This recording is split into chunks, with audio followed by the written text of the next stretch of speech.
दिल्ली दंगे को लेकर एक बार फिर से सुप्रीम कोर्ट में सुनवाई हुई। पुलिस ने अपने हलफनामे में बड़ा दावा किया कि दिल्ली दंगे देश में सत्ता परिवर्तन की एक साजिश थे।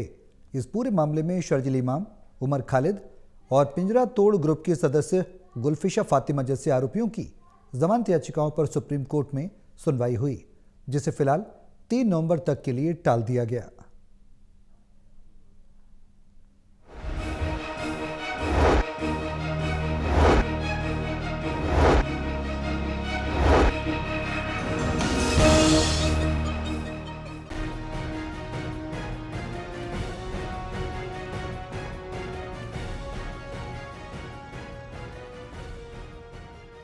दिल्ली पुलिस ने सुप्रीम कोर्ट में 177 पन्नों का हलफनामा दाखिल करते हुए दावा किया कि फरवरी 2020 में दिल्ली में हुए दंगे कोई सामान्य घटना नहीं, बल्कि देश में सत्ता परिवर्तन की साजिश थे। पुलिस के मुताबिक अमेरिकी राष्ट्रपति डोनाल्ड ट्रंप की भारत यात्रा के दौरान हिंसा भड़काने की कोशिश की गई, ताकि अंतर्राष्ट्रीय मीडिया का ध्यान भारत की ओर खींचा जा सके। हलफनामे में कहा गया कि ये साजिश केवल दिल्ली तक सीमित नहीं थी, बल्कि उत्तर प्रदेश, असम, पश्चिम बंगाल, केरल और कर्नाटक जैसे राज्यों में भी हिंसा फैलाने की योजना बनाई गई थी। पुलिस ने उमर खालिद और शर्जील इमाम को इस साजिश का मुख्य सूत्रधार बताते हुए कहा कि दोनों ने लोगों को भड़काने और सांप्रदायिक तनाव बढ़ाने की कोशिश की थी। फरवरी 2020 में सीएए के खिलाफ हुए प्रदर्शन के दौरान 23 से 26 फरवरी तक भड़की हिंसा में 53 लोगों की मौत हुई थी और सैकड़ों घायल हुए थे।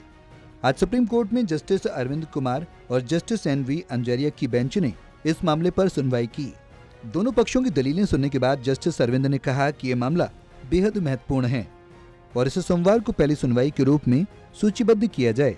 एएसजी एसवी राजू ने व्यस्तता का हवाला देते हुए सुनवाई मंगलवार तक टालने की अपील की, लेकिन कोर्ट ने सख्ती से इनकार कर दिया।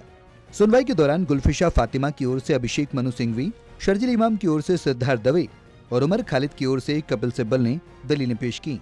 सिंघवी ने अदालत में कहा कि गुलफिशा अप्रैल 2020 से जेल में हैं और उन पर लगाए गए आरोप का कोई ठोस सबूत नहीं है।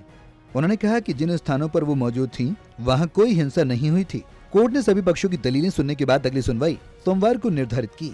पुलिस ने हलफनामे में ये भी कहा कि आरोपियों ने सीएए विरोध प्रदर्शनों के जरिए सांप्रदायिक सौहार्द बिगाड़ने और देश की संप्रभुता पर प्रहार करने की कोशिश की।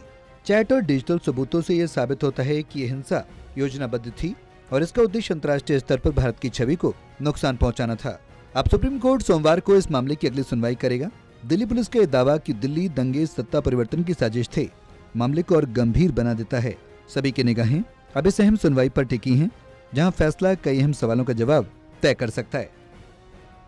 दिल्ली से विशाल सिंह, टोटल टीवी।